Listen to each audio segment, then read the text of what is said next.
Hello, good day. Welcome to my Compass Daily, where we share practical thought for a productive day.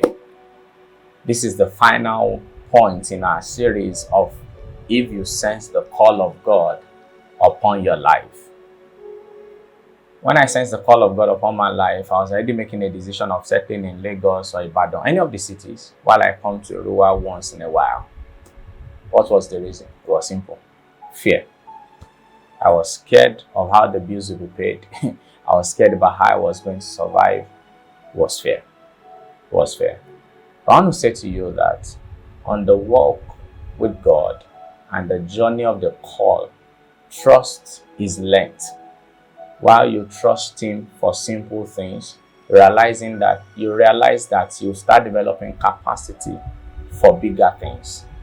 One of the things the Lord will deal with if you are going to operate in faith is the fear of survival.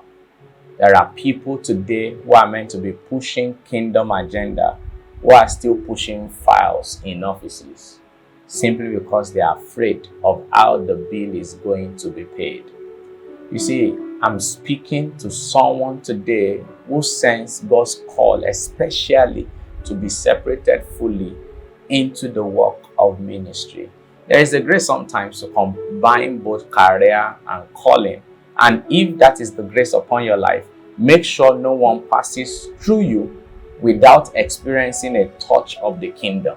It is your calling that threatens the devil and not your career. So use your career as a leverage to pass across the calling of God upon your life and impact generations.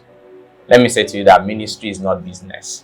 So don't start thinking like, oh, if I have an honorarium here and there and there and there, then I'm going to have a lot of money in ministry. See, there are places you are going to go to and all you get is a thank you note. But you must trust God as your employer.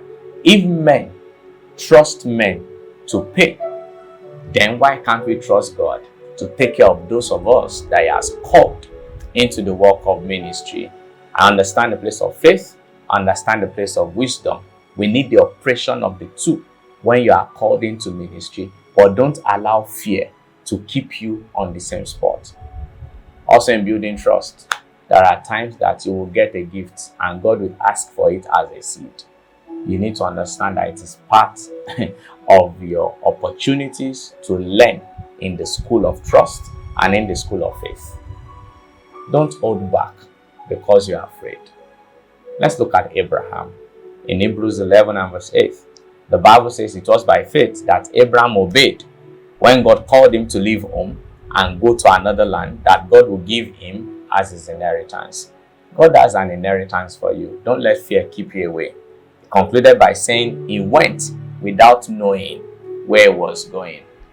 There are a lot of questions you will not be able to answer right now, even when you are responding to the call, but don't let fear keep you away from this journey of faith.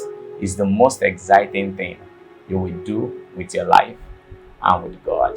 I'm praying courage for you. I pray strength for you. Do not fear.